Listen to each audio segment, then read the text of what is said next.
اقول اي حاجه على محبتكم الكبيره اللي اظهرتموها النهارده وفي الايام اللي فاتت. الحقيقه انا بشكر الاول من عمق قلبي ابويا المحبوب، ابويا مكارس اللي جالنا النهارده، ابويا عبد المسيح اختي، ابويا عبد المسيح، ويعني جاي كان عنده مواعيد واحتفالات ودي، وجا مخصوص عشان ناخد بركته.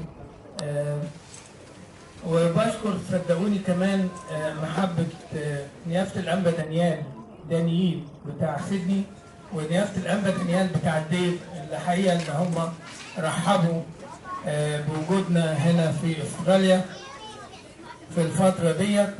ودي كانت فرحة ليا وفرحة لكل اخواتي اللي موجودين دلوقتي معانا. وزي ما قلت كده سنة 2014 سنة كلها خير وبركة، بعد 7 سنين عجاف يجي 7 سنين كلهم خير بعد كده. ربنا يتمجد. الحقيقة يعني أنا مكسوف من محبتكم ومحبة أهل المكان هنا،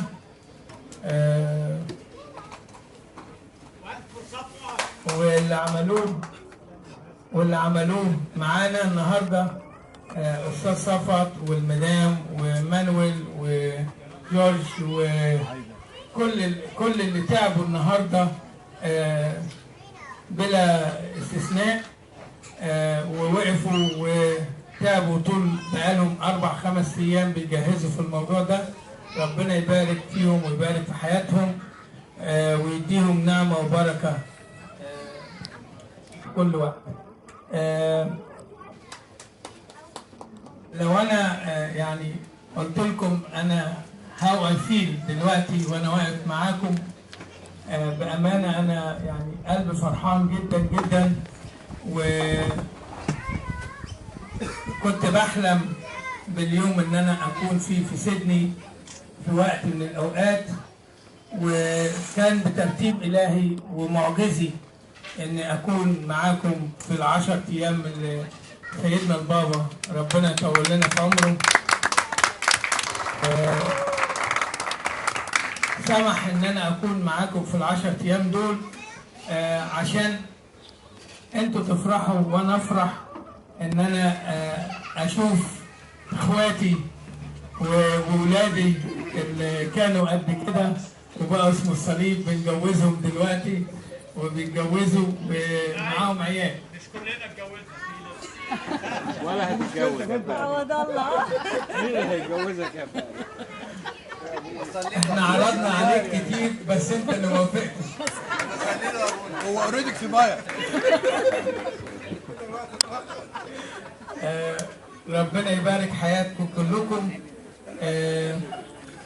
الحقيقه طبعا انا بشكر سيدنا البابا تودروس، ويعني انا ليا علاقه خاصه مع سيدنا البابا تودروس بامانه، واحنا اخوه طالب الرهبنه، كنا في قلايه واحده مع سيدنا البابا، نايمين في قلايه راسنا في راس بعض على الارض.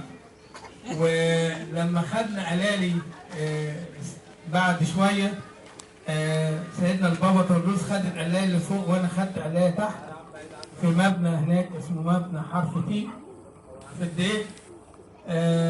وكان دايما يسمع صوتي من تحت وانا بقول مزامير بصوت عالي، فكان يقول لي انت رافعني بصلواتك، ارد عليه واقول له انت دايس عليا من فوق. فهو بيفكرني اول ما قابلته قال لي فاكر يا ابونا بطرس؟ قلت له فاكر يا سيدنا. قال لي كنت رافعني بصلواتك، قلت له كنيستك دايس عليا. فكان الحقيقه لما ربنا سمح وتوصل الدعوه بتاعت الاستاذ سام وسناء توصل لسيدنا البابا، كان عنده استعداد الحقيقه ما تاخرش، وسالني سؤال قال لي انت عاوز تروح؟ قلت له اه. قال لي ما عنديش مانع. وبعدين قلت له يا سيدنا انا بنت اخويا موجوده هنا في سيدني فعاوز اشوفها بالمره. فقال لي يا ابونا ما عنديش مانع. تحب قد ايه؟ قلت له يا سيدنا تؤمن بكنيستك؟ فقال لي 10 ايام. قلت له 10 ايام حلوين خالص. دي بركه كبيره، فكتب لي كده لا مانع الزياره في حدود 10 ايام. طبعا سيدنا البابا فيري جينيس خالص، ابديت في كل حاجه، و انسان بركه كبيره خالص في الكنيسه الحقيقه. يمكن انا قعدت معاه مره ساعه ونص، كنا بنتكلم في حاجات كتيره قوي بالنسبه للاديره اللي انا رحتها، وكان بيحب يسال على كل دي ايه اللي كان بيحصل فيه ايه كده. ومره تانية رحت قعدت معاه ساعه الا ربع برضه، كنت بخلص شويه اجراءات وبعدين قعدت معاه اتكلمت معاه في شويه حاجات. فالحقيقه يعني حسسني، وانا حسيت من جوايا انه حاسس بحاجات كتيره يمكن قالها لي. قال لي يا ابونا انا عايزين حاجات. قلت له ربنا يخليك يا سيدنا، محبتك كبيره.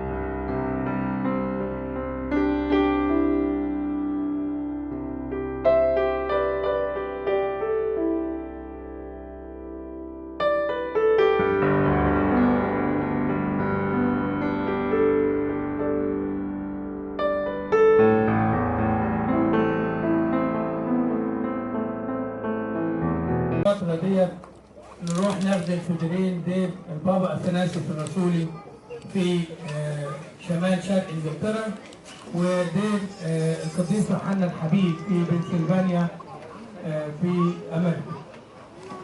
احنا الدير هناك ابتدى بقاله سنة وشهرين من اكتوبر 2012، والدير كان هناك عبارة عن ريزورت، ومعروف هناك ان الاوتيلات الموجوده هناك بتبقى 5 ستارز اوتيل، وكانوا يسموه زمان هاني مون ريزورت. والحقيقه المكان اخذناه في وقت قياسي، والمساحه بتاعته 30 ايكر، وفيه 11 بيلدينج وحوالي 28 اوضه موجوده.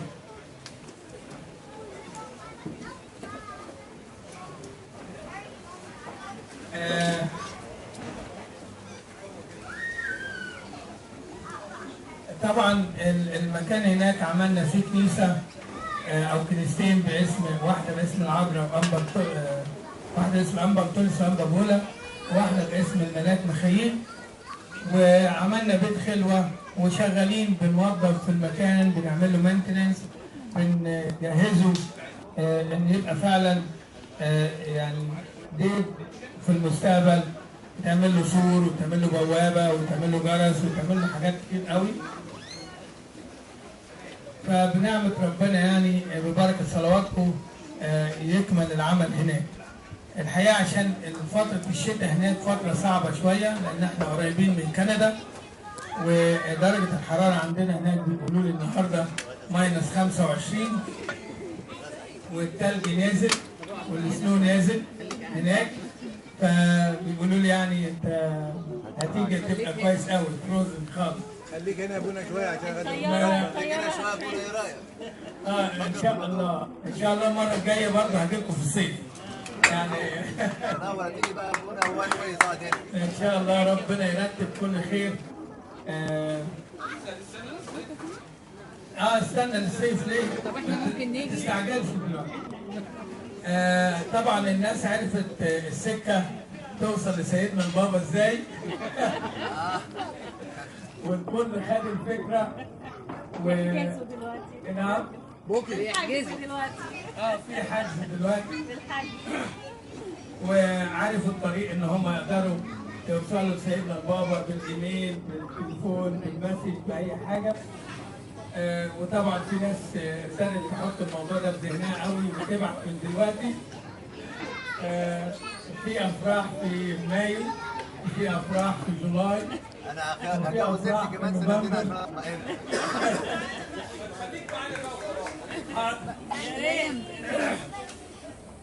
صدقوني ترتيب ربنا في حياتنا وكل عمل بيتعمل ترتيب الهي ما نقدرش نقف فيه حتى لو انا فكرت وانتوا فكرتوا، لكن الله لما بيدبر حاجه وبيريد حاجه محدش بيقدر يقف قدامه. مرة تانية أنا بشكركم على مجيئكم وحضوركم النهاردة، وطبعا تعب كبير عليكم، لكن أنا مقدر محبتكم ليا. طبعا ما استاهلش كل الحب ده، لكن انتوا اللي علمتوني إن أنا أحبكم. انت حبيتنا الاول عشان كده احنا حبيناك يا ابو.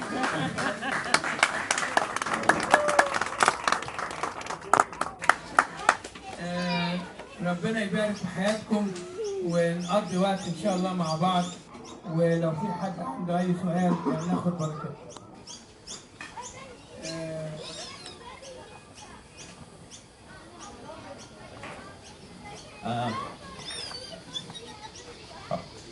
I had the pleasure 9 years ago. Abuna attended my wedding, and he went round to every table, and he asked questions. So I thought I'd do the same thing. It's my chance. So I'm going to start with Amo Trevo. Can you tell me some of your experiences that you've had with Abuna Pablos?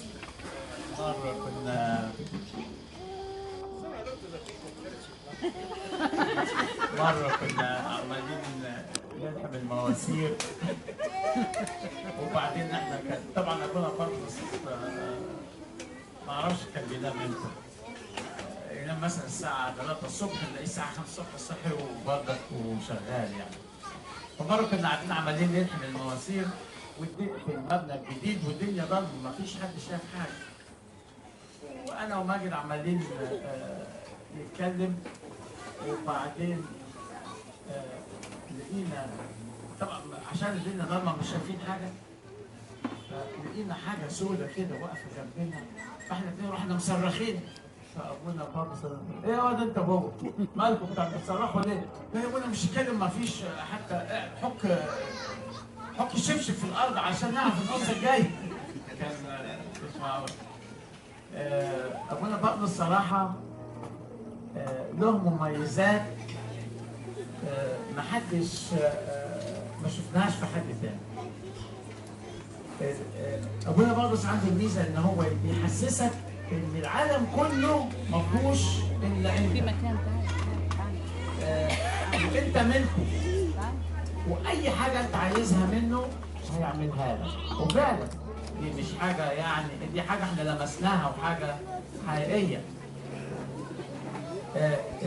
الحاجة الثانية انه عمره ما كان يبص لنفسه، دايما يساعد التلميذ، ويبقى فاهم كل واحد. يعني يبقى واحد بيشتكي من حاجة من غير ما هو يشتكي، يروح على طول يعرف ايه اللي جواه، ويروح يتكلم معاه ويقول له ويفهموا على طول.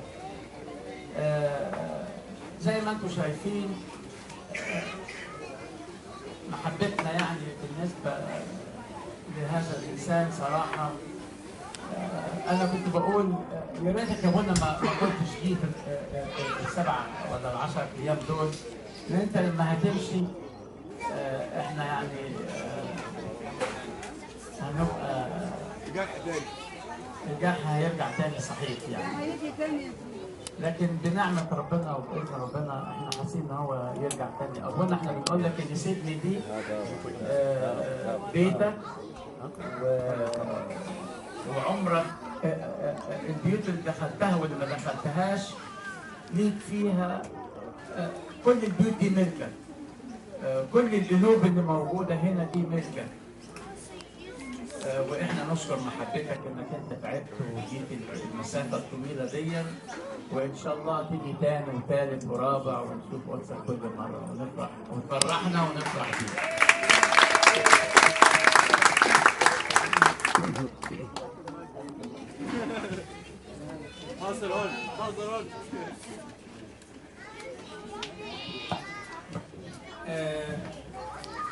هقول لكم حقيقه جوه قلبي بامانه. my favorite place، وكانوا دايما يسالوني في امريكا احسن مكان بتحبوا ايه؟ قلت لهم نمبر 1 استراليا.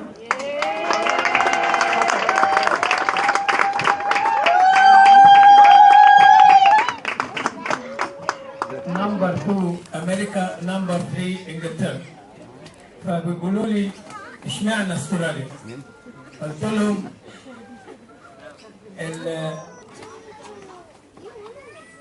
الناس هناك فيري وورم، الناس هناك حلوين جدا، مش عشان بقول قدامكم الكلام ده، لا بقول من وراكم.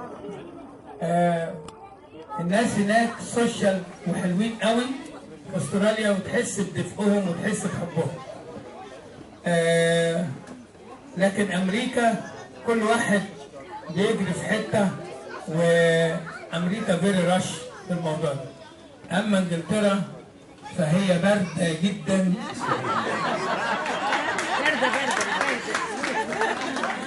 بارده برود عجيب يعني، سواء جو وسواء حاجه ثانيه. فكل الناس صدقوني بيسالوني، اقول لهم انا يعني قضيت وقت 11 سنه في استراليا، وحبيت استراليا. في كل شغل كنت بعمله فيه كان من قلبي من جوه ان انا اعمل حاجه مش لنفسي، للاجيال اللي موجوده ولشبابنا وللشعب اللي موجود، يحسوا او يعرفوا او يشوفوا صوره الرهبنه، رهبنه الاباء الاولين ورهبنه مصر القديمه، يشوفوها في الدير من خلال الرهبان اللي موجودين. والحقيقه يعني ربنا بارك، وموجود في الدير حاليا 4 رهبان جمال جدا جدا، ابونا ويسا وابونا شنوده وابونا ثيودور وابونا انتوني. وربنا بارك انضم 2 من الاخوه حاليا في الدير، الاخ موسى والاخ بيشوف. ودي بركه كبيره خالص ان يعني بعد 7 سنين او 8 سنين ينضم الجزء من او بعض الشباب للدير، وده هيعمر الدير ويكبر، وان شاء الله يكبر ويعمر الدير هناك في الموجود في سيدني حاليا. طبعا كنت بقول لهم هناك في الدير انا كان ليا حلمين كنت بحلم بيهم في الدير اللي اتحققوا. في حلم اتحقق، والحلم الثاني ان شاء الله يتحقق. كان حلمي ان احنا ناخد الارض الباقيه حوالين الدير. كان في ارض لوت 10 بتاع الراجل مالتيزي، كان جنبينا الناحيه الثانيه جنب المزرعه. وكان في لوت 5 اللي هو بتاع هيزر اندرسون، والست دي عمدناها في الفتره اللي احنا كنا فيها، وهي حاليا في نيرسينج هوم في سينجلتون، والاباء بيزوروها ويناولوها. الست دي قالت لهم انا مش هبيع البيت بتاعي ده الا للمنف. وسيدنا انبا دانيال قلت له ربنا يخليك ليا يا سيدنا ان انت حققت لي حلمي ان يبقى المربع كله ده بتاع الدير اللي هم ال 400 ايكر.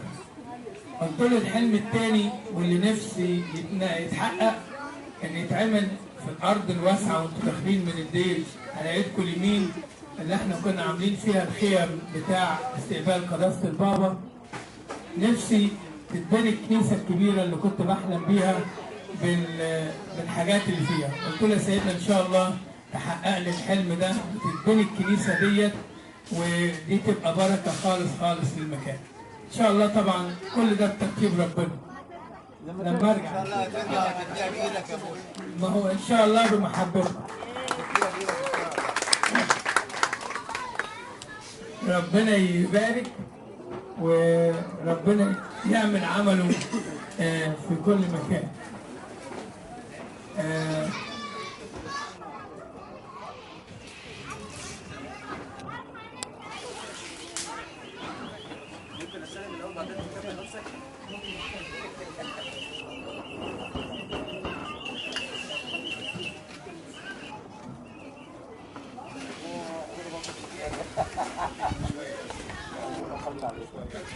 There's plenty of room up at the back. If you want to come in. You're more than welcome. Also, if you just arrived can you please make your way up to the buffet? They're going to make way for the dessert shortly. So please come along. We'll give Abuna a couple of minutes, and then I'll ask somebody else to tell me their experience about Abuna Pavlos.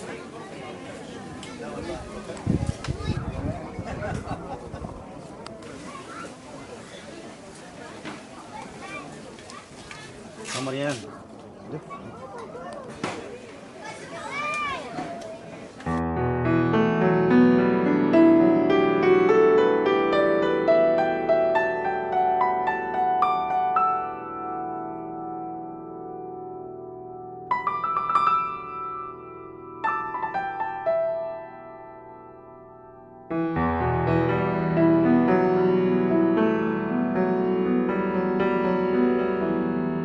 منها ابونا ربع مش كتير انا Abuna, look up. لوك اب You go and get the mobile. يعني Take a photo. مين يكمل؟ مين عاوز يتعاص؟ Abuna,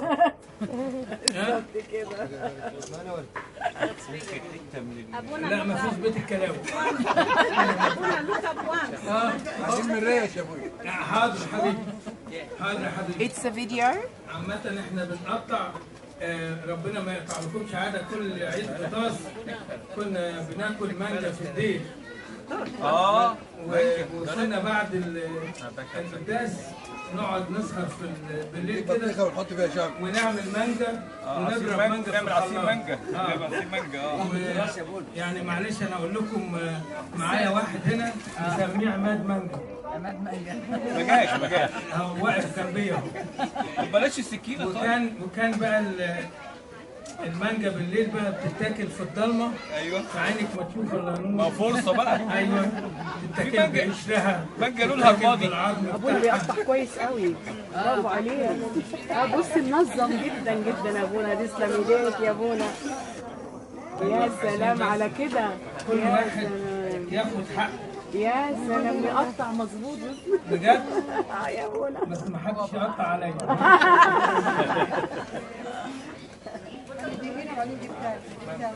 كل واحد ياخد حته ويسيب لي حته. انت بس. Take it in me. لا كده ابونا عشان نرجع الباقي حاضر. عاملين عليها رهنيه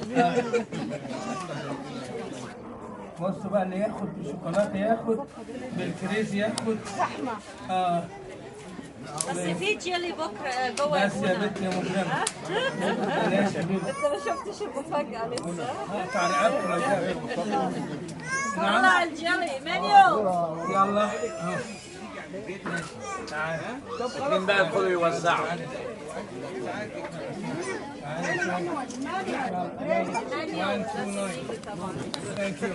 Take video. خلاص. The food is ready. يلا ممكن حد يساعدني في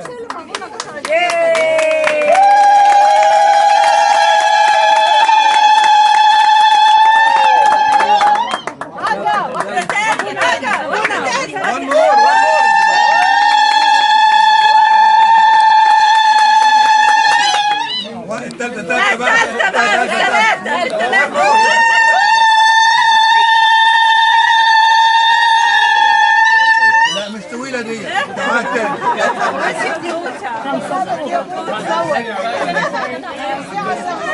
حد يحب فراوله. عايزين مانجا. Excuse me. Hang on, Emmanuel. Hang on.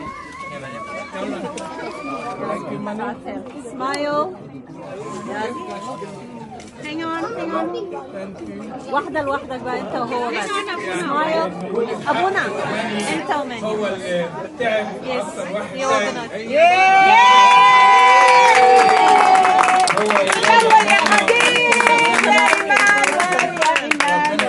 أبونا واحدة. منيو. احضنه. منيو احضنه. I'm gonna get a photo. من ساعة يعني تعبان وجاهز هو. انت على طول حاجه مش جديده يعني. نعم حاجه مش جديده يعني. They did very well. You taking manuals? It's a manual.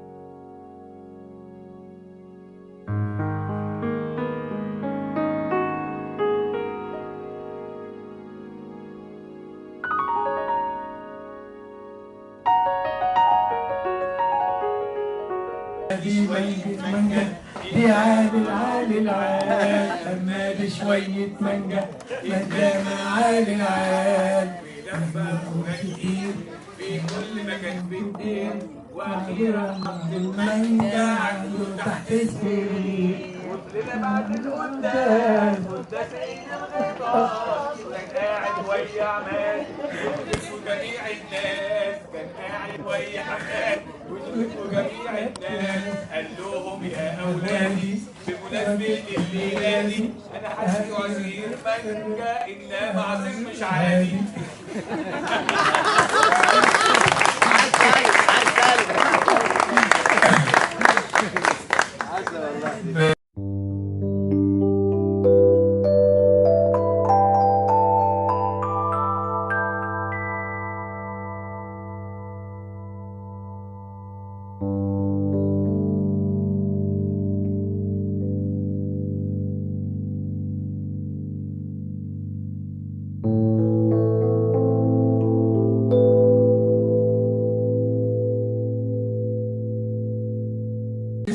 المانجا وندخلي جوه القلايه ومره لقيت 12 صندوق مانجا جوه القلايه.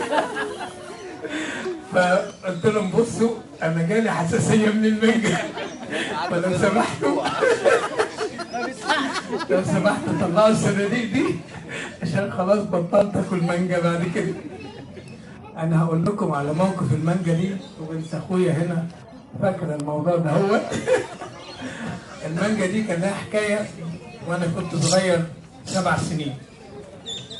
انا اخويا الكبير ضابط في الجيش وكان بيروح اسماعيليه وهو جاي من اسماعيليه جاب شنطه مانجا كده 10 كيلو مانجا، المانجا العويس الصغيره، ودي مانجا مسكره وحلوه قوي. وخدت صندوق المانجا او شنطه المانجا دي والدتي وراحت حطها تحت السرير. ده من زمان ايوه ده صار طبع فيه جابونا مش عارفينه. المهم والدتي قالت لعمامي وخلاني يجوا يقعدوا، وكل ولاد عمامي وخلاني جم في اليوم دهوت وجايين بقى يحتفلوا باخويا جاي من اسماعيليه والكلام ده كله. فانا عشان كنت صغير كنت شقي شويه. ما زلت يا منى ما زلت. انا بعترف. فكنت اسحب تحت السرير اكل المانجايه وارمي البذره في قلب البتاع واطلع. ادخل كل شويه الف كده في البيت وادخل تحت السرير اكل واطلع. المهم الشنطه بتاعت المانجا مفيش غير 5 6 مانجات باقيين في البتاع. فانا والدتي بتقول اخويا بيقول لها ماما هات المانجا اللي انت شايلاها. فقالت له تعالى يا ابني حاضر.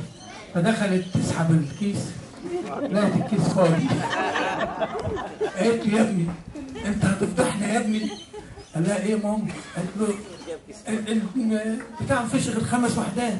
قال لها يا ماما ده اللي جاب 10 كيلو. قالت له اكيد في حد اكل المانجا. واخويا بص لي لقى وشي احمر قوي اسماعيلاوي وجسمي بقى سخن جدا ويعني غير عادي. فاخويا عطل اللي هو الكبير واخويا عاطف والد مريم الله يرحمه قالوا لبعض قالوا له الواد ده هيموت فلازم نهد حيل. احنا كنا ساكنين في نص الشارع وعلى نص الشارع دي عمتي وعلى نص الشارع دول ناس قريبنا. فراح اخويا ده جاب كرسي هنا واخويا ده التاني جاب كرسي هنا واجري يا ولاد رايح جاي لغايه لما جيت في الاخر خلاص بجر في رجلي كنت بقى خلاص كل الطاقه اللي عندي خرجت. كل تاني بقى. راحوا مدخليني حموني ورحت داخل نمت ولا دريت باي حاجه. فطبعا انا من يوميها عندي حساسيه من المانجا خالص. ودايما اي واحد اقول لهم خطيتي امامي في كل حين، ابعدوا المانجا عني. فدي بمناسبه المانجا.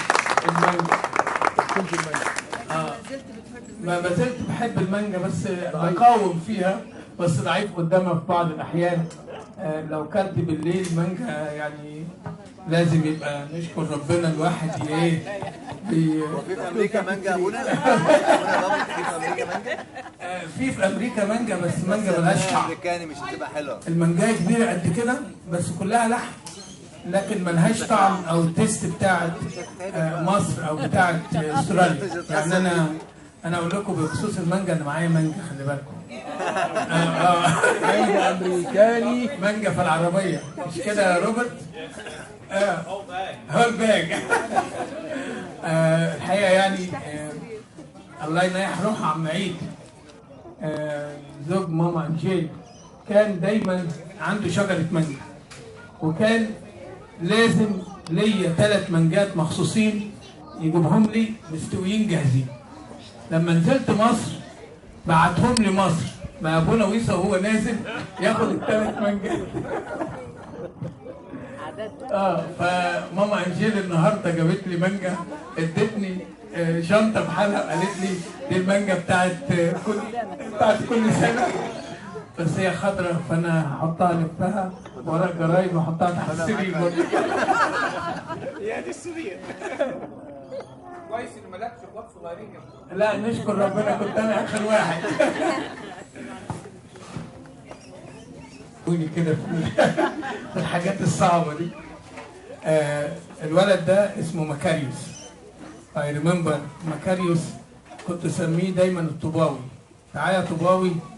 فكان في الباب بتاعت الدير القديمه كان الباب بتاعها مفتوح، ما كانش لها بيبان، وكان العيال يتنططوا، وكان ساعتها ابونا انطوني رايح المزرعه فهو ماشي الواد راح ناطط، فراحوا جايبينه لي قالوا لي الحق ابونا الواد مكاريوس نط من الفان. فطبعا جريت جري خدته، وكان في عندنا دكتوره ساعتها قالت لي ابونا لو ابتدى يتآية وكده وينزل دم لازم نوديه الهوسبيتال.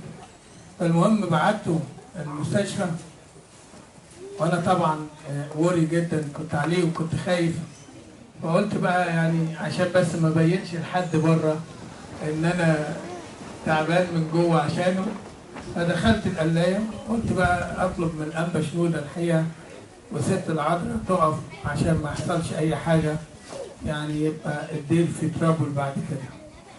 فربنا اداني نعمه وسلام كده ان الولد بخير وسلام في المستشفى. لما وصلوا كنت قايل لابونا ويسا لو سمحت ابقى طمني اول باول ابديت عملوا ايه هيعملوا ايه.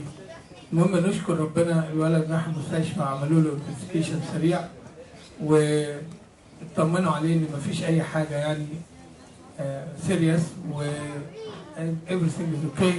فاتصل بيا ابونا ويسا قال لي اطمن ابونا. فانا كنت طالع من القلايه حاسس بارتياح وقلت لهم بصوا بقى يعني الولد مفيش حاجه وهيبقى زي الفل. وفعلا بعديها جالنا التليفون بتاع ابونا ويسا ان كل حاجه از رايت الحمد لله نشكر ربنا خلصت بسلام وعدت على خير. بمناسبه الفان دي برضو كان لنا قصه تانية مع اولاد سمير كمال. كمال ده اتجوز دلوقتي كيمو اتجوز دلوقتي واولاد سمير عزيز اللي عارف طبعا سير نيم سمير عزيز بتاع كنيسه العذراء. كان في كمال وجون اخوات. كان كمال ده يجي يمسك فيا ويحضني كده يقول لي اخطفني اخطفني. اقول له اخطفك فين يلا؟ اقول له اخطفني هنا مش عاوز اروح البيت. ففي يوم كان قاعد في الفان قاعد على البامبرز اللي قدام ده بتاع الفان. ففجأة مش فاكر مين اللي كان سايق الفان فبيقف، فالبامبر كان فيه زي حاجة كده راح دايس على رجله وفتح رجله. فطبعا انا جريت جري، قالوا لي الحق ده رجل كمان مفتوح. هو بيقول على طول جري، فرحت ماسك رجله. طبعا انا شفت طبعا المنظر مش هحكي لكم عليه، لكن كان صعب خالص.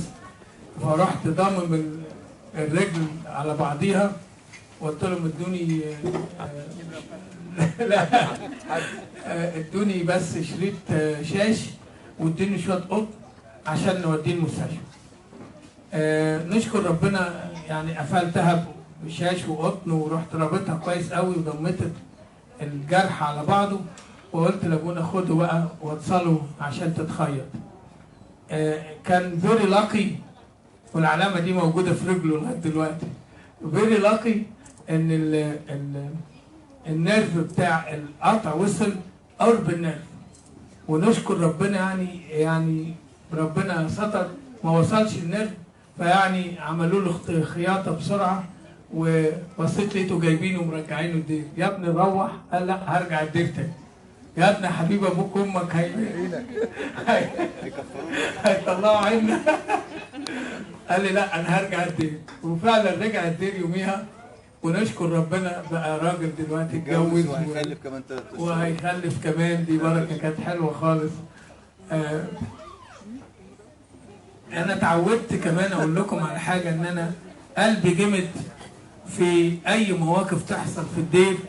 ربنا كان يديني سلام وهدوء كده ان انا اخلصها بدون اضطراب لاي حد قدامي، وممكن يشوفوا ان انا فعلا ان انا يعني مشدود.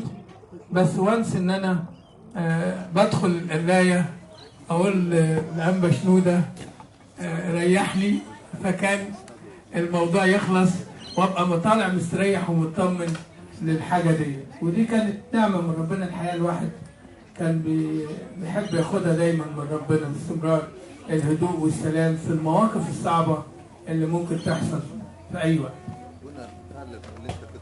اللي كان بيخش ياكل لا أنا يعني القصه دي صعبه شويه عليكم لو انا حكيتها. انا صباعي ده مقطوع اهو بتاكل. ما احنا كنا هنقول من ايه؟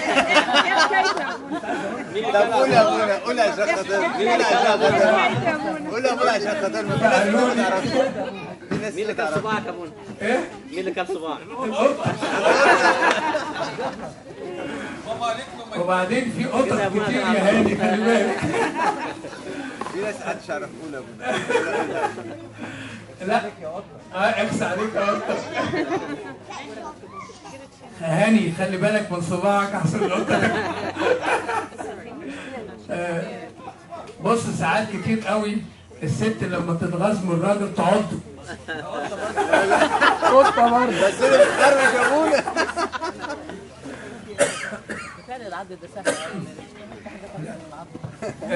الموضوع ده كان موضوع الحقيقه يعني كان انتوا عارفين المزرعه بتاعت الدير كان مزرعه بيجي فيها حاجات كتيره، وكنت مربي بط وحمام وفراخ وكده. فكانت قطه كده غريبه شويه تيجي تاكل البط الصغير، تيجي تاكل البيض. فكان في مجموعه من الفراوده اللي هم الثلاث اخوات، كان دايما يجوا، كنت مسميهم فينوس ومريم وحنان، وازواجهم ادوار ورزق واميل، كنت مسميهم الفراوده. كنت اطلب منهم حاجه الاقي الكل بيشتغل، العيال والستات والرجاله يشتغلوا. فقالوا لي هنعمل لك تراب كده تصطاد القطه دي، فعملوها واصطادت القطه. تاريخها مش قطه، هي نوع من هي وايلد كات او فيرال كات بيسموها، ودي فصيله من فصائل النمر اللي هو زي التايجر اللي هي مخططه بني واسود والكلام ده كله. فالحقيقه كانت حاجه صعبه يعني. قلت احطها في قلب برميل كده واقفل عليها، و يعني تسيبها 4-5 ايام تموت. فكان اخ جون اللي هو ابونا شنوده حاليا بعد 4 ايام قال لي ابونا مش هنروح نشوف القطه جرى لها ايه؟ قلت له تعالى يا اخ جون نشوف. فرحنا فرحنا فمسكت عصايه رفيعه كده وفتحت الغطا وبزق القطه اشوفها ماتت ولا صاحيه، فلقيتها راحت نطه ضربت الغطا بتاع البرميل، فبعمل ايدي كده راحت واكله العقله في لمح البصر. معلش انا بقول حاجه صعبه شويه يعني. فالمهم ان انا ايه ما خدتش في بالي، معايا تيشو ورحت حاطط التيشو على صباعي وجريت ورا القطه.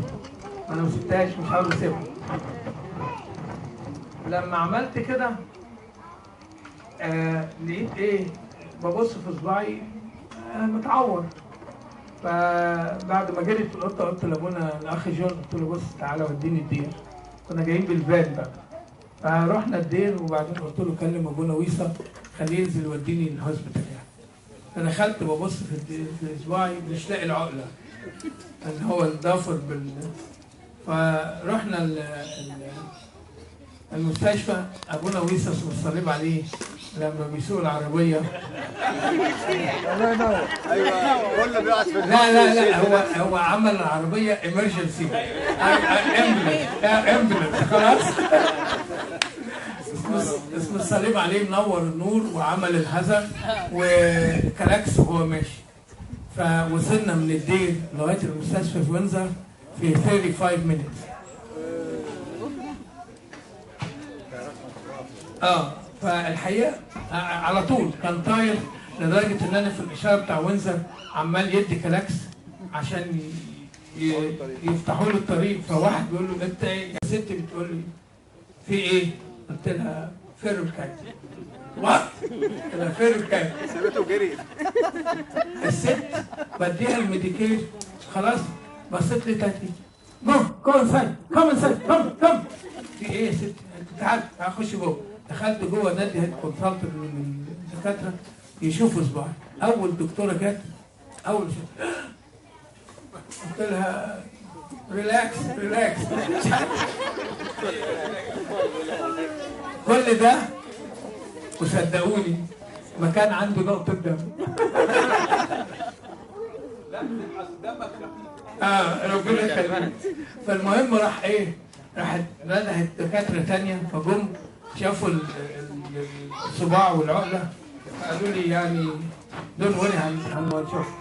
دخلوني جوه بسرعه على سرير وراحوا جاء دكتور كده تشاينيزي بس جميل قوي يعني قال لي فازر دون وري انا هنضفها لك وهحطها في محلول لغايه لما نعمل لها ستيتش. فقلت له اوكي. ف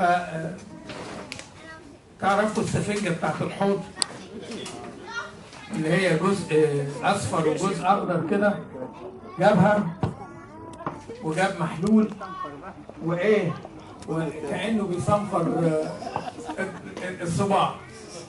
فانا ايه قلت له مش قادر يعني انا. فقال لي راح مركب لي الماسك ده. كنت رحت غيبوبه. نضف صباعي وبعدين حطه في محلول وقال لي هيجي الدكتور يشوفه. فراحوا قايلين لي سوري ما عندناش مايكرو سيرجري هنا هنوديك على ويست ميد. خدوني من امبلانس على ويست ميد على طول وقعدت في البابليك بتاع الويست ميد بابليك. وجالي الدكاتره وشافوا الصباع وقالوا لي ايه احنا هندخلك دلوقتي عمليات، كل ما يجي يجهزوني عشان ادخل تيجي الهليكوبتر فيها حاله ايمرجنسي وقفوني. ولاده مش عارف اكسيدنت بتاع كله داخل على على الساعه 8 بالليل كده النيرس جايه بتقول لي فاذر اي هاف جود نيوز اند باد نيوز. اقول لك ايه؟ قلت لها قولي اللي تقوليه. قالت لي الجود نيوز ان انت هتاكل دلوقتي. قلت لها والباد نيوز انت مش هتعمل عمليه. ايه؟ طبعا اول ما سمعت كلمه مش هعمل عمليه قلت لها بصي بقى هاتي لي السوبرفايزر بتاعك، هاتي لي كل الكونسلت بتاع المستشفى، انا اي سي يو وانا هاخدكم الكورس وهعمل لكم لو حصل حاجه في صباعك. اتربكت المستشفى بقى. فجم جالي الدكاتره قلت لهم انا مش عاوز اتعالج عندكم هنا، ودوني البرايفت. مش انا معايا برايفت انشورنس ومش عاوز اتعالج هنا، ودوني. نعمل ايه ما نعملش ايه. اتصلوا بالبرايفت وكلموا دكتور هناك برضه تشاينيز حلو خالص اسمه دكتور لام، دكتور معزه يعني. حمل يا ابونا. لام حمل بس ما طلعش خروف ولا حاجه. المهم قالوا له كلموا، لان انا كنت غضبان جدا وزعلان وبرع بصدق، فقالوا له كلمه عشان يهدى وبتاع. فكلمني قال لي بص يا فاضل دون وري، انا قلت له ما يحط صباعك في محلول ايه ويخلوه جاهز بكره الصبح 8 o'clock تكون عندي اكون عامل لك العمليه. جهزوا لي البيبر وورك والكلام ده كله، قلت لهم من الليله مش هستنى للصبح 8 o'clock هاخد بعض وامشي على البرايفت هوسبيتال. ادوني الورق الصبح، لقيت الدكتور ده مستنيني على باب المستشفى. الكلام ده كان جمعه ختام الصبح، جمعه ختام الصبح. فنشكر ربنا راح مطلعيني بسرعه، ما خدوش حتى اي بيانات. البنت بتاع الريسبشنست بتقول له دكتور انا عاوزه البيانات، لا بعدين ابقى خديها منه. راح مدخلني على طول، غيرت بسرعه والنرسات خدوني على اوضه العمليات، راحوا ناقليني من سرير لسرير. هي دقيقتين 2 ما كنتش موجود.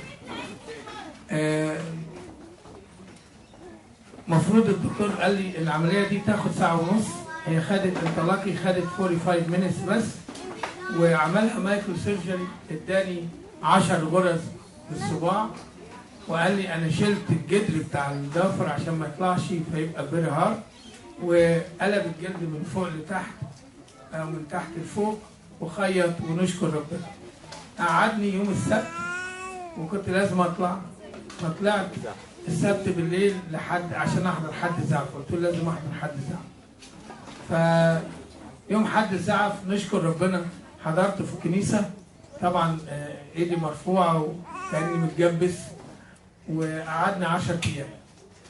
يوم 2 البصخه انا يعني كانت حاجه عجيبه جدا، يعني انا بقولها بامانه.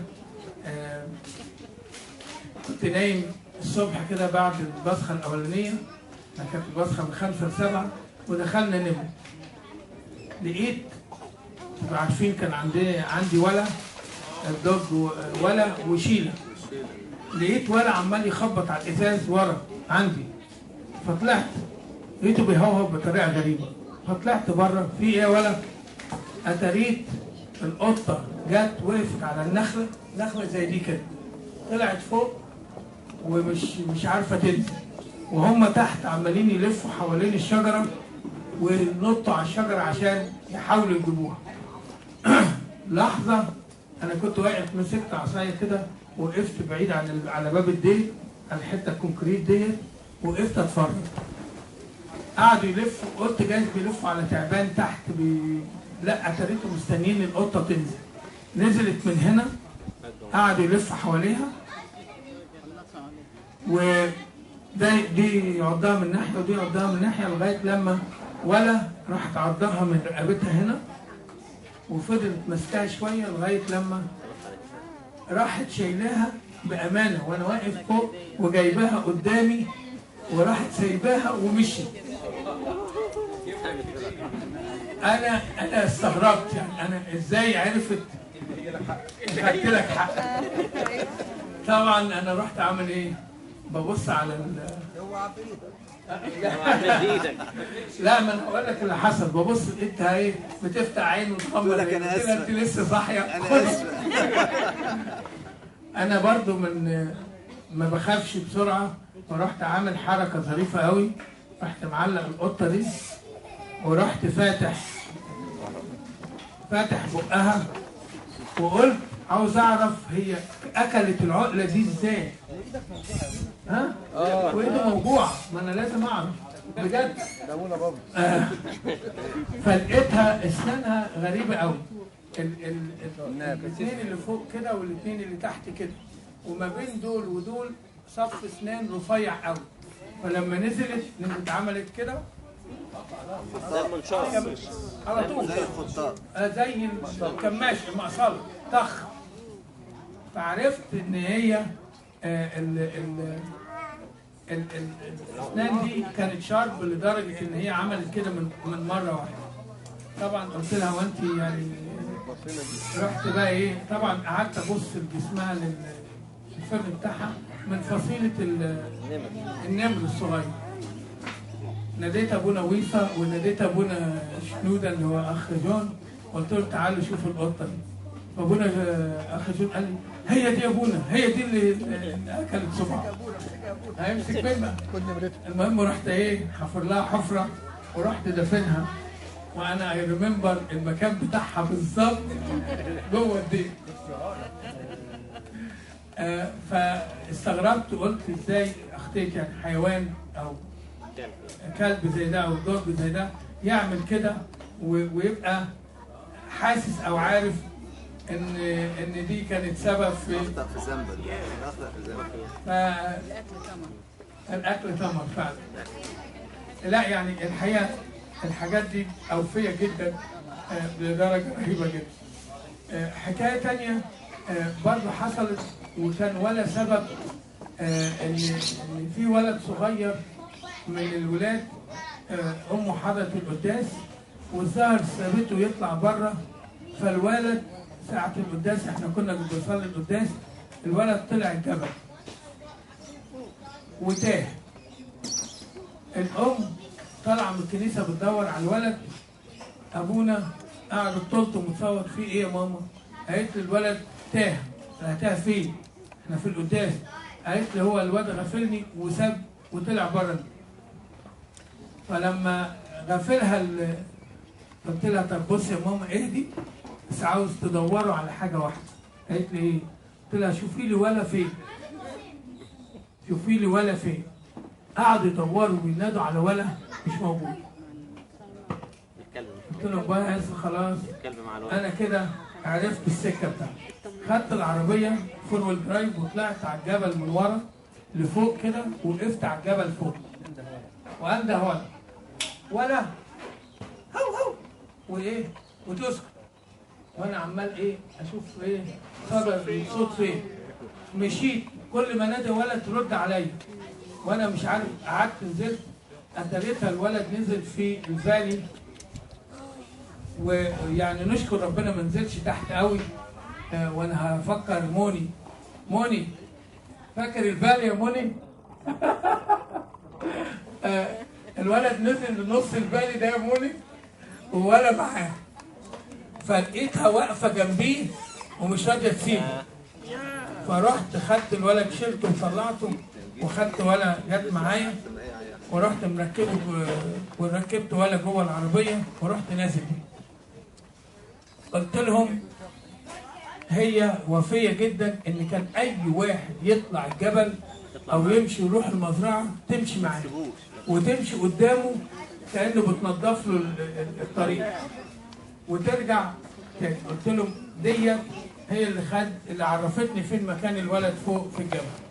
من فضلكم ما حدش يعني يسيب اولاده ويخلي باله. فيعني في وفاء كان جامد قوي لدرجه ان انا من 3 سنين فاتوا او 4 سنين فاتوا كنت دايما اسال ابونا ويصا ايه اخبار ولا؟ يقول لي يا ابونا عجزت وكبرت وبتاع، وفي الاخر قال لي معلش يا ابونا بقى هقول لك خبر ولا تناحت بسلام. بعد كام سنه؟ 15 سنه. فيعني كانت وفيه لدرجه كبيره خالص. Section of them. We'd like to hear some of those.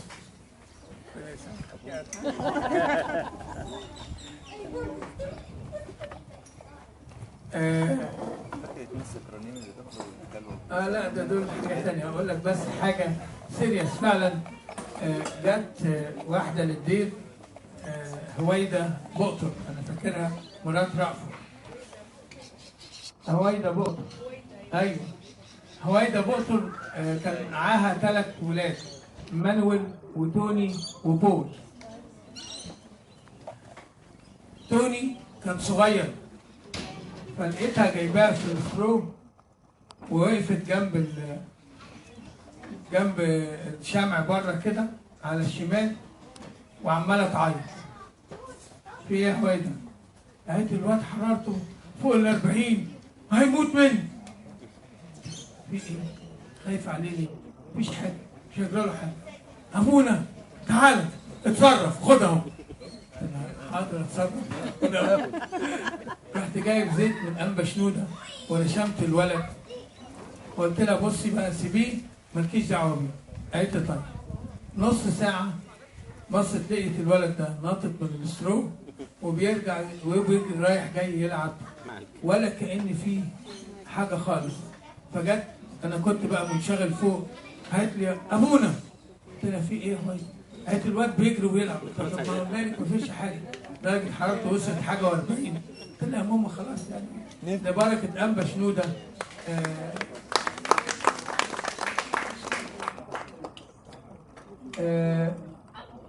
اقول لكم من ضمن الحاجات برضو اللي انبا شنوده عملها هناك في الدير. الدير احنا بنسميه مكان للكرازه الصامته، والدير يعتبر مكان كرازه خطير. اليافطه اللي على الباب بره اللي احنا حطيناها ويلكم دي كانت سبب بركه حلوه قوي قوي. في يوم واحد من بتوع البايكس دول جه على الباب عند الباب كده ووقف، فانا شفته من الكاميرا فقلت لابونا ويسا ده في واحد واقف بره تعال نشوف. فالراجل شاف الساين ويلكم متردد يدخل ولا ما يدخلش. المهم احنا رايحين نشوفه راح داخل، فدخلنا وراه وقف. وبعدين بيقول انا شفت الساين ويلكم.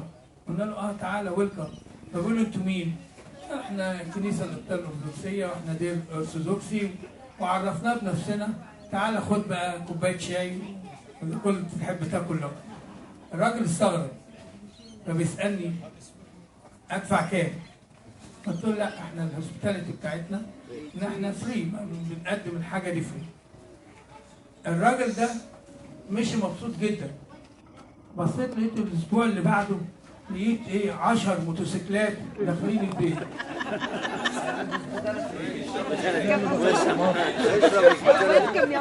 اشرب هوسبيتاليتي يا ابونا اشرب. اقول لكم امانه، فبس لقيتهم داخلين ويلكم ويلكم ويلكم سلام سلام. سلمنا عليهم وبعدين بقول لهم انتوا عرفتوا منين المكان؟ قالوا ان احنا الاسبوع اللي فات جالنا واحد من اصحابنا من المجموعه بتاعتنا ولما مشي كتب على النت ان وانت في طريقك من وينزر لسنجلتون هتلاقي فيه المونستري هناك الكوبتيك مونستري بيقول ويلكم، وهم عندهم هوسبيتاليتي عاليه جدا بيقدموا كل حاجه فري. فاحنا جايين يعني نشكركم، دي نمره واحد، وجايين برضو نتعرف عليكم. قعدنا معاهم واتكلمنا معاهم. الناس بقوا يعني حلوين قوي قوي لدرجه انهم قالوا له لو محتاجين حاجه احنا ممكن نساعدكم. متشكرين ومتشكرين. وكانت دي بالنسبه لنا احنا بنعتبرها كرازه صامته، ان احنا من غير ما نعلن عن نفسنا. لكن برضه في نفس المواقف ديت جاء واحد بفان كده استوب قدام الدين من شركه من الشركات بالليل. فانا طلعت ابص لقيت العربيه دي واقفه بره، فبقول له في ايه؟ قال لي العربيه وقفت مني وانا لوست ورايح سنجلتون والدنيا ضلمه ومش لاقي مكان ولا اوتيل ولا حاجه. فقلت له تعالى اتفضل جوه اتعشى واشرب اي حاجه وهنبيتك يعني. فالراجل استغرب، انتوا ما تعرفونيش؟ قلنا له دون وري، احنا يعني بنستقبل الظروف ديت واهلا وسهلا بيه. اخذنا اسمه وعرفنا ان هو من شركه ايه وكده. وبعدين الراجل بيت والصبح مشي. قال لنا متشكرين وبتاع، وقلنا له الطريق تمشي ازاي وهتلاقي سنجلتون على بعد قد ايه والكلام ده كله. والعربيه بردت وبقت كويسه ومشيت معنا. بصينا لقينا ليتر جاي من الشركه. الشركه بعت لنا بتقول لنا متشكرين ان انتوا استقبلتوا وقولوا لنا تكلفة الليلة بتاعته قد إيه عشان ندفعها لكم. فرحنا بعت لهم جواب قلنا لهم لا احنا مونستري واحنا كوبتك مونستري. الناس قالوا لو انتم محتاجين اي خدمه من الشركه احنا ممكن نقدمها لكم. وديت ميزه الدير انه بيقدم الخدمات دي للناس بدون ما وفي يوم برضه جالي واحد الساعه 3 الصبح راكب موتوسيكل والبنزين بتاعه خلص، وجاي لي طبعا سكران ريحته صعبه شويه، وجاي لي خبط على الباب ففتحت له. كان ساعتها ابونا بشوي معايا. ابونا بشوي قال لي ما تفتحش الباب، ما تفتحش الباب. قلت له يا ابونا انا احسن حد قلت له ما تخافش ما تخافش. ابونا بشوي كان قلبه رهيب شويه. ففتحت الباب وبقول له في ايه؟ قال لي انا جاي بالموتوسيكل بتاعي والبنزين خلص وما معيش بنزين. فقلت له بص انا ما عنديش راكب بس انا عندي عربيه. رحت جايب له خرطوم قلت له اسحب شويه بنزين من عربيه من العربيات في جيركن وخدهم حطهم في الموتوسيكل بتاعك واتكل على الله. الراجل ده ما نسيش الدير، وكل ما يجي يعدي على الدير يشكرنا ويروح مكمل. فكان بالنسبه لنا الدير كان كرازه صامته لاي حد كان يشوف احنا ككنيسه قبطيه او يعني كرهبان بنتعامل ازاي. فدي كانت بركه فعلا للدير وما زالت بركه حلوه للدير. الدير زي ما بيقول ويلكم، فاي حد بيدخل بيتعرف على الكنيسه وبيتعرف علينا، ودي كانت بركه حلوه. Coming to the church and leaving, flat tire, and then pumping up again. Can you remind me what happened?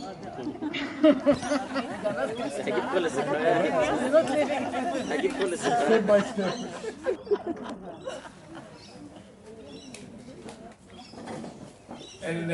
الباص ده كان بيجيب واحد اسمه أرمية، وأرمية كان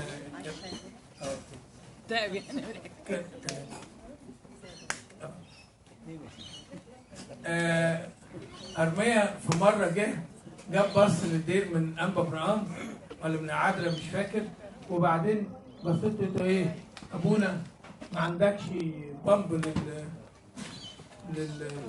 للعجلة التاير؟ قلت له ما عنديش.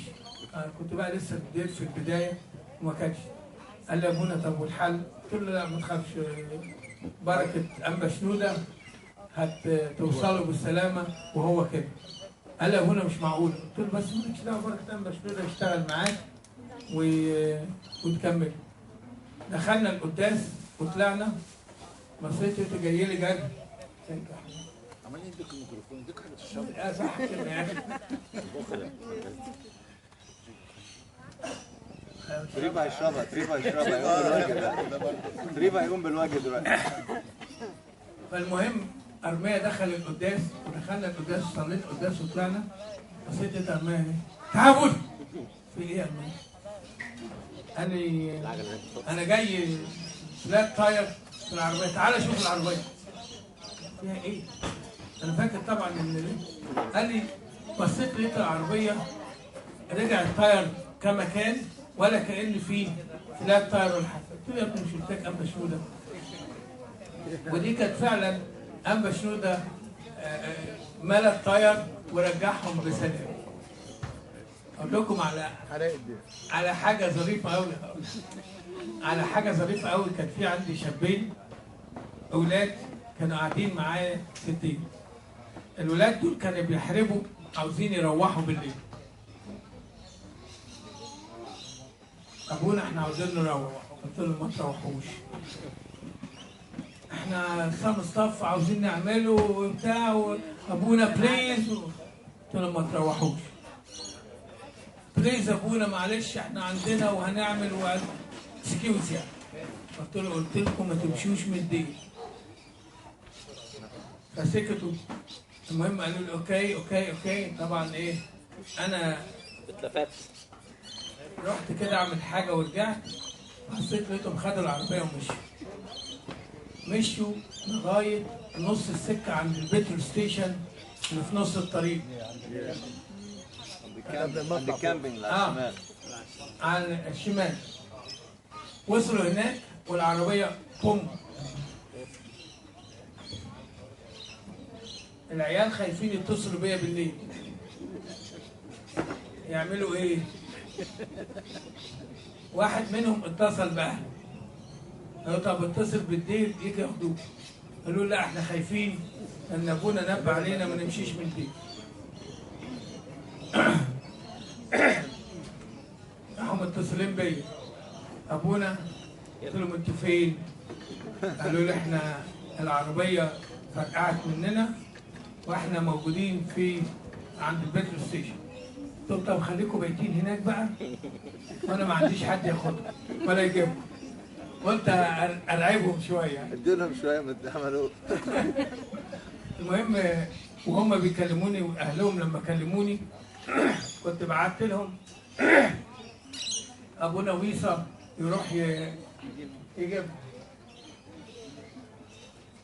فابونا ويصا راح ايه جابهم وجم. طبعا عيال ما كانوا قلت لهم خلاص خليكم زي ما انتم ولو شفتوا حد يجيبكم كنبه. قالوا ابونا الدنيا ضلمه ومفيش حد واحنا خايفين. قلت لهم طب انا قلت لكم من الاول ما تمشوش.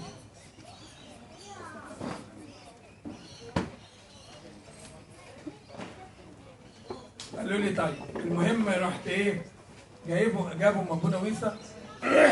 قلت لهم انا يعني بعت جبتكم عشان حاجه واحده. كنت عاوز اعرف بالظبط انتوا كنتوا رايحين تعملوا ايه. قالوا لي يا ابونا احنا هنكونفس دلوقتي قدامك. احنا كنا رايحين نايت كلاب. قلت لهم انا نبهت عليكم ما تخرجوش. انا كنت حاسس ان في حاجه رونج هتحصل. قالوا لي يا ابونا احنا يعني كنا واخدينها فن والكلام ده كله. من ساعتها اي واحد اقول له اقعد يقول له هقعد. اذا ما كنتش اقول له هتقول نمشي مش ماشي. وهقول لكم حصل موقف مع واحد من الناس الحلوين كان على خلاف مع واحد تاني وجد دي وقال لي يا ابونا انا رحت لاب اعترافي واب اعترافي حرمني وانا نفسي اتناول. قلت له في ايه؟ قال لي انا غلطت في حد فابونا قال لي روح اعمل له مطانيه وقول لي سامحني يسامحك. فقال لي يا ابونا بص انا ما اقدرش اعمل الموضوع ده. كبريائي ما يخلينيش اعمل كده. قلت له طب انا هسهل لك الموضوع وهديك حل بس تعمل اللي هقول لك عليه. قال لي ايه؟ قلت له ادي التليفون بتاعه اهو. اضرب تليفون للاخ اللي انت زعلان منه وقول له اختي سامحني ولما اجي هشوفك هديك مطر. خد يا ابني التليفون اعمل الكلام ده. قال لي ما اقدرش اعمل كده. قلت له ليه؟ قال لي كبريائي يمنعني ان انا اعمل كده. قلت له طب خليك بكبريائك ولو جدع روح. انت تمسكنا الماء. ولو جدع روح. قال لي يعني ايه يا ابونا؟ قلت له انت مش عاوز تروح؟ بروح براحتك. انا بديك حل عشان تاخد تتناول انت مش عاوز. خليك براحتك. المهم دخلت القداس صليت واخد الدير بتاع بتاعي. جه على بالليل كده قال لي يا ابونا انا عاوز اروح. ما تروح. قال لي يا ابونا انا خايف اطلع من بوابه الدير يجرى لي حاجه. قلت له اذا كنت انت خايف يجرى لك حاجه مش خايف ان ربنا ما يسامحكش على اللي انت عملته وتقدر تعتذر لاخوك؟ ده انا جبت لك الطريق سهل جدا. خد تكلمه في التليفون يا اخي ده ابسط حاجه. قال لي لا. قلت له طب خليك راح. جالي بقى الدنيا ظلمت. قال لي ابونا الدنيا ظلمت وعاوز اخد مراته وعيالي واروح وانا خايف يحصل. ده مراته وعياله كمان ده. المهم قلت له ايه؟ طب روح، انا مش هتبان حاجه وكده، انا مش هتبان حاجه. المهم روح البيت في نفس الاسبوع عشان اوريكم ربنا بيشتغل ازاي بطريقه عجيبه. في نفس الاسبوع رايح الميديكال سنتر، بيفتح الباب بتاع الميديكال سنتر لقى الراجل قدامه، فبص له كده وراح ماشي دخل جوه. يعني ربنا حاطط له الراجل قدامه اهو، يعني مش هيعمل حاجه. ما رضيش يعتذر، يلف 3 4 ايام تاني، وكان رايح شوبينج، وهو داخل الشوبينج يلاقيه قدامه. فاللي حصل راح موطي اداله مطانيه وقال له اخطيت سامحني. اول ما عمل كده راح متصل بيا بالتليفون، قال لي يا ابونا انا خلصت اللي انت كنت عاوز تعمله تقول عليه. قلت له ايه؟ قال لي قابلني في الشوبينج سنتر، عملت له مطانيه وقلت له سامحني. قلت له طب كلم اب اعترافك عشان تروح تتناول. قلت له يعني انت ما تجيش غير بقرصه الودن؟ يعني لما تتقرص بودنك تسمع الكلام؟ وده كان ترتيب ربنا ان يصالح الشخص دهوت ويعتذر له ويرجع تاني يعني كويس معاه، والامور تبقى مظبوطه وربنا يحافظ عليه. حصل برضه حاجه اخت لينا كان وشها كده يا جدع، حصل له زي شبه شلل او شبه كده تعب، وبعدين جت الدير قالت لابونا انا يعني وشي فيه الموضوع ده، وكانت مكسوفه خالص الحقيقه. وبركه ابا شنوده دهناها بالزيت، رجعت زي الفل وبقت احسن من الاول بكتير، ونشكر ربنا. ربنا عمل معاها موضوع. هي موجوده معانا هنا، بس طبعا انا مش هقول لكم اسمها ولا اقول لكم هي مين.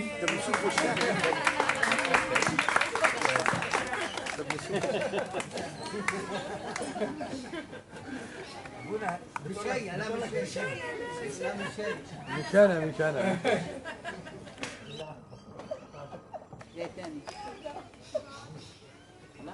Are there any questions? Anybody got any questions?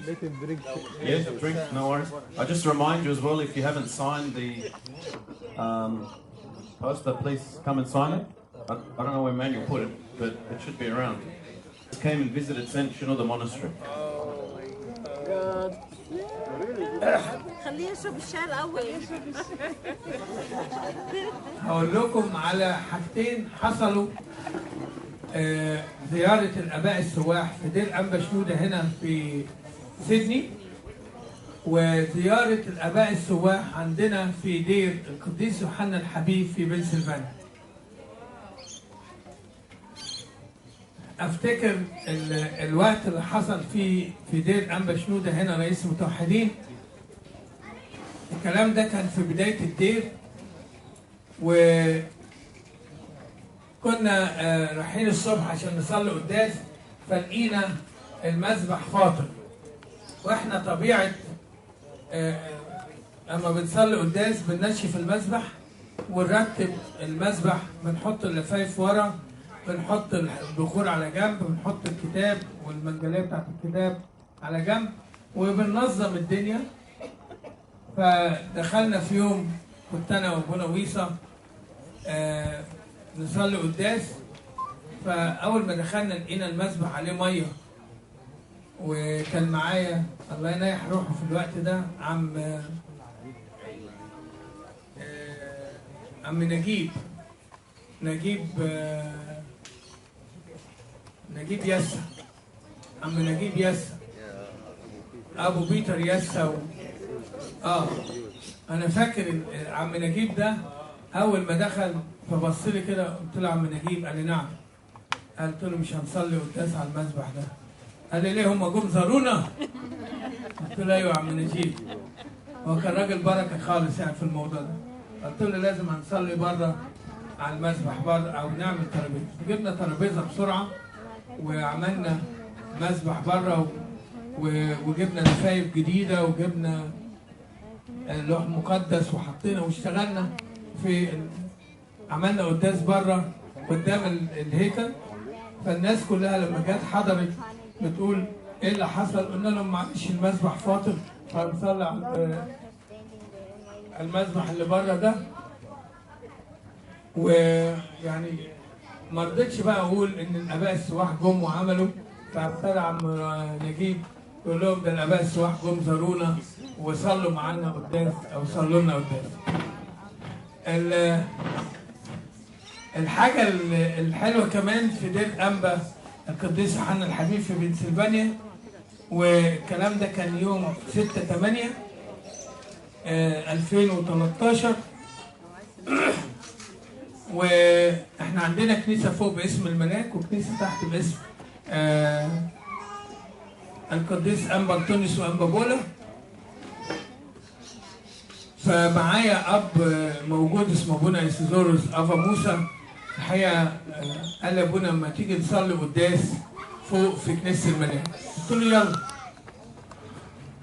قبلها بيوم كان في عندنا شباب بيحضروا تسبحه، وكان في ولد من الولاد زوغ وطلع نام فوق جنب الكنيسه في اوضه للاقامه، وفي اوضه ثانيه عملتها معموديه. الولد دخل نام في الاوضه دي بعد التسبيحه، فنزل بيقول لي ايه ابونا انتوا صليتوا قداس؟ قلت له لا يا ابني ما صليناش حاجه، احنا لسه هنصلي فوق. قال لا يا ابونا ده كان في قداس فوق. قلت له عرفت ازاي؟ قال لي يا ابونا انا بعد التسبيحه طلعت انام فوق في الاوضه، كل ما اجي انام اسمع صوت قداس، افتح الباب ابص في الكنيسه وادور في الكنيسه ما الاقيش حد، اروح قافل الباب ونايم تاني. قال لي حصل الموضوع ده 3 مرات، وانا كل الامانه الاقي الصوت اطلع واهمل. وقلت له طيب بص ما تنامش فوق في الاوضه دي. تاني يوم بقى واحنا طالعين نعمل القداس فوق بنفتح الستر لقينا ميه متسابه على المسبح، رغم ان احنا بقالنا مده طويله ما كناش صلينا على المسبح ده، ولقينا المسبح متنعكش يعني مش مترتب. فعرفنا ان الاباء السواح جم عملوا قداس. كان قبلها ابونا بيقول لي ابونا انا شامم ريحه بخور. قلت له ابونا احنا عاملين قداس تحت. قال لي لا ده في ريحه بخور في كنيسه الملاك. فدخلنا الاوضه بتاعت المعموديه لقينا اوضه المعموديه متعبئه بخور. ابونا قال لي يا ابونا انت بخرت عملت ولا بخرت؟ قلت له عملت ولا بخرت؟ ده الدنيا معبئه بخور. اتاريت بقى الاباء السواح كانوا جم سابوا لنا العلامه دي، وكانت بركه كبيره خالص هناك. وزي ما بقول كده اذا دلت تدل على مباركه الاباء السواح للمكان، وان المكان ده الشخص اللي قال له. فجه واحد من اباء السواح خد منه الحمل وخد منه الابركه وقال له ربنا يعوضك يا ابونا، ارجو السنه الجايه في نفس الميعاد تكون مستنيني تجيب الحمل وتجيب الابركه في نفس المكان. قال له حاضر يا ابونا ومشي. ابونا مش ما اتكلمش ومحدش ساله. فالسنه اللي بعديها في نفس الميعاد جهز الحمل وجهز الابركه ووقف في نفس المكان. فجاله ابونا ده وقال له متشكرين يا ابونا على انك جبت الحمل، تحب تيجي معانا؟ قال له يا ريت. هو ابونا بشوي حس ان في حاجه بس يعني مش لسه مش ما وصلتش يعني. فقال له تعالى معايا. قال له طب اجي ازاي؟ قال له مالكش دعوه تعالى معايا. فخد ابونا بشوي بالروح وراحوا حضروا قداس في كنيسه جميله جدا وصلوا قداس. وبعدين ابونا بشوي بيقول لابونا ده بيقول له انتوا مين؟ قال له احنا الاباء السواح بنعمل كل سنه في المكان ده قداس كل سنه. قال له طب عرفني عليهم. فقال له دول قديسين او دول اباء من البريه موجودين بنتجمع مرة في السنة مع بعض نصلي قداس. قال له طيب يعني أنا نفسي يكون ليا نصيب معاكم يعني. فقال له يا أبونا ارجع وأنا هرجعك دلوقتي، تعالى نرجع سوا وإن شاء الله يبقى ليك نصيب. وفعلا حصل إن رجعوا أبونا بشوي كامل تاني. ويقال إن أبونا بشوي عرف مين هم الآباء السواح اللي راح معاهم دول وخد بركتهم، فعشان كده هم بيجوا يطلبوا بنفسهم. وفي حاجة تانية هقول لكم عليها، لو أبونا عامل حمل في الدير وبنجهز الأباركة بياخدوا الحمل والأباركة يصلوا بيه أو بياخدوا قربانة. ودايما أبونا في الدير لازم يعمل قربان زيادة عن الحمل، ما بيعملش 7 قربانات أو 5 قربانات، لا بيعمل زيادة. فيقول إيه؟ هاخد للحمل والباقي هيبقى للآباء السواح. فبيجوا ياخدوا قربانة أو ياخدوا 3 وياخدوا أباركة ويروحوا يصلوا قداس. وفي آباء كتير جدا قالوا لي يا أبونا إحنا، أو في ناس كانوا بيعملوا قربان يقولوا لي يا أبونا إحنا كنا بنسيب مثلا 10 قربانات في التري نلاقي فيه 3 قربانات متاخدين، رغم ان بيعمل القربان ده واحد ومعاه مفتاح ومحدش بيدخل. يقول لي نلاقي ال3 قربانات متاخدين ونلاقي القاروره متاخده بتاعت الاباركه. يقول بعد ما يقول اجي تاني يوم الاقي القاروره موجوده فاضيه، فاعرف ان الاباء السواح جم خدوا قربان وحمل ودم وراحوا صلوا قدام. ايه؟ ابونا فانوس عمل كده مره واحنا هناك. ممكن. لا ده ابونا فانوس كان بيحضر قداس وتلاقي ايه الصبح الساعه 5 مديك قربانه سخنه. في ايه يا ابونا؟ يقول لك من القداس حضر كان في بني سويف واحنا هناك في الدير والناس بيقولوا ده احنا لسه جايين شفنا ابونا اسمه ده ابونا فانوس، ذكرنا ابونا فانوس لقيناه طالع من عنده بالقلايه ويبقى معاه قربانه سخنه جدا وما يكون لسه القداس ما ابتداش. فعشان كده الاباء السواح بيجوا يزورونا يعني. عاوز ايه؟ عايز ايه؟ شاي بارد. اباء رهبان عاديين. طب ايه المانع ان هم يعملوا لنفسهم الحمل لا بص، الاباء السواح في الاديره موجودين ومعروفين لاباء الدير نفسهم، للاب الاعتراف بتاع الدير او رئيس الدير معروف ان ابونا ده من السواح فله طقس خاص. فما ينفعش ان هم يعملوا حمل. يعملوا فين؟ انا افتكرت بيبقوا عايشين مع بعض. لا لا لا لا، كل واحد في مكان وبيتجمعوا في نفس الوقت ده في السنه من كل سنه وبيجوا يعملوا قداسات. طب هم ما بيتناولوش في الدير بتاعهم عادي؟ بيبقوا عايشين بره الدير. هم بيتناولوا لا بيتناولوا في الدير، وهم ليهم نظام مع بعض الاباء انه يتجمعوا بره في مكان تاني. بس تلاقيهم موجود في الدير وممكن يكون نازل معاكي في الدير وحاضر معاكي في الدير وانتوا ما تعرفوش. وفي ناس في البراري محدش يعرف عنها حاجه. وفي ناس في البراري والمغاير وشقوق الارض زي ما بيقولوا، دول اللي هم عايشين مع ربنا في درجه السياحه. رب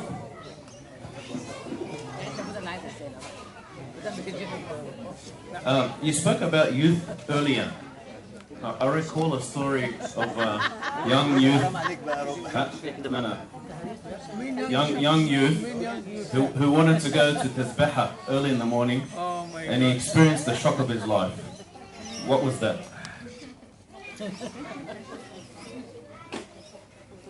كان الشباب عندنا في الدير شوية فشغلهم لغاية بالليل وهد حيلهم يعني طول اليوم، وقال لهم هتخش تناموا الساعة 5 هنصحى التسبيحة. أبونا تسبيحة إيه؟ مش هنصحى التسبيحة. قال لهم بصوا إحنا اشتغلنا وهننام دلوقتي ونصحى التسبيحة الساعة 5. اللي مش هيصحى هو الحر. لا أكون جايب درع مية ساقعة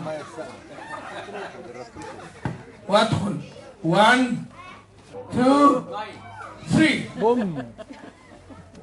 هي مرة واحدة عملتها، تاني يوم لقيتهم قبل التسبيحة بنص ساعة كله قايم وجري على الحمام بيتشطف وجري على التسبيحة. وديت كانت حاجة كويسة أوي إن أنا أنكرج الشباب يحضر التسبيحة، رغم إن بيبقى تعبان ورغم إنه بيبقى بيخدم في البيت، بس بيحبوا التسبيحة ويحبوا المكان خالص خالص خالص.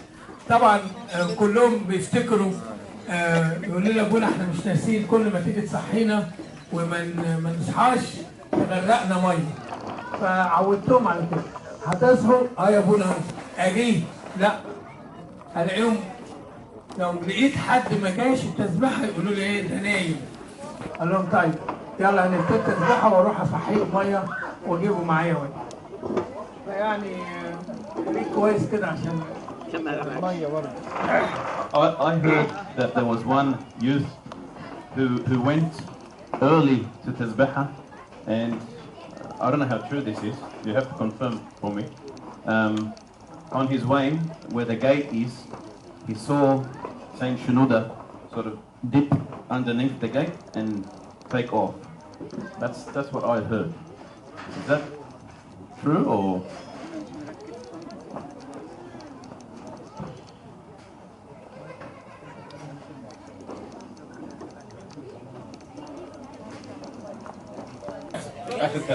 Last one.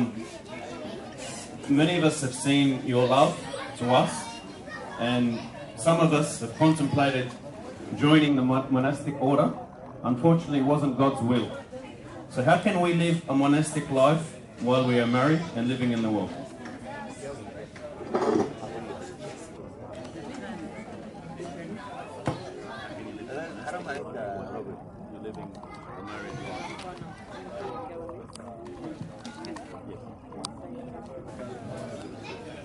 No pressure.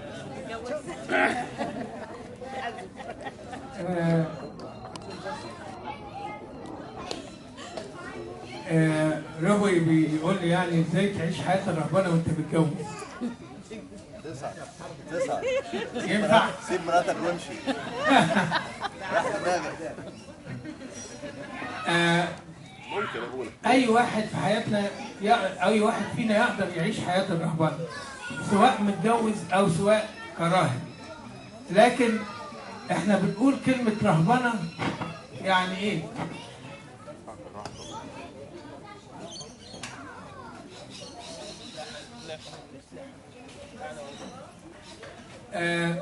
اي واحد فينا ممكن يعيش حياة الرهبنة حتى في العالم. هي الرهبنة معناها ايه؟ معناها يقول كده صلب الاهواء والشهوات. كلمة صلب الاهواء والشهوات كلنا بنتحارب، سواء متجوز او راهب بيتحارب بخطايا فكر، خطايا جسد، خطايا كتير قوي. اقدر انا اعمل كنترول لنفسي سواء متزوج او راهب في الخطايا دي، ان انا اعيش حياة البتولية اللي هي حياة البعد عن الخطية، وحياة التقشف والحاجات دي في الرهبنة زي ما اعيشها بره، بحيث ان انا ابقى زاهد في حياتي حتى وانا متزوج.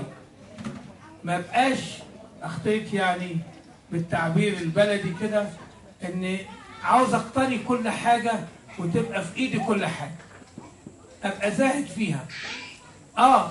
ربنا بيديني وما بخلش على ولاد ربنا، وفي نفس الوقت ما بقاش عبد للحاجة دي. يعني دايما نبقى طماع في حتة ان يكون معايا فلوس ومعايا املاك ومعايا واقتني الحاجات دي، ودي ممكن تضيعني. ده انا ابقى زاهد فيها عشان ربنا يديني فيها اكتر. حتة ان الخطايا وصل بالخطايا ديت، يقول كده مع المسيح صلبت فأحيا لا أنا بل المسيح يحيا فيا. يعني أنا عمل ربنا قلبي وإن أنا أنتصر على الخطية، سواء راهب أو سواء علماني أو سواء متزوج. ما أنا بحارب ضد العدو الخير، بحارب ضد الخطية وتفضل إيه شكلها. سواء متزوج بيتحارب بخطايا، والراهب برضه بيتحارب بخطايا. وده كله ان انا اقدر اعيش حياة مثالية رهبانية عفيفة قدام ربنا. يعني بولس الرسول يقول كده ليكن المضجع بلا دنس. يعني المكان بتاعنا مكان مقدس، زي الفرش او زي اوضه النوم تبقى مكان مقدس، الراهب برضه قليته تبقى مكان مقدس، ما تتدنسش بالافكار وبالخطايا. زي المكان اللي في اوضه النوم ما يتدنسش بالخطايا وبالافكار الوحشه. هي سيم، بس ازاي اطبق حياه الرهبنه على الزواج؟ هو عباره عن ان انا اعمل كنترول لنفسي في خطايا، في افكار، في شهوات، في اي حاجه ممكن تبعدنا عن ربنا. فدي سهله جدا ان اي واحد فينا يقدر يعمل كنترول للحكايه دي. عشان كده يقولوا ايه؟ اللي ما يجيش من نفسه سواقه تعبان. اللي ما يجيش من نفسه سواقه تعبان. سواق اي واحد فينا ايه؟ مخه. لو مخك سليم ونظيف هتلاقيك ماشي في الطريق المستقيم. مخك كده وعقلك ابتدى يزقزق تبقى حودت الناحية التانية. عشان كده الإنسان من نفسه هو اللي يصلح نفسه، هو اللي يغير نفسه، هو اللي يسعى لخلاص نفسه من نفسه. مفيش حد هيقول لك اعمل الحاجة دي غصب عنك. انت بنفسك وبإرادتك لو عاوز تعملها هتعملها، لو مش عاوز تعملها مش هتعملها. فيبقى انت كنترول يور سيلف.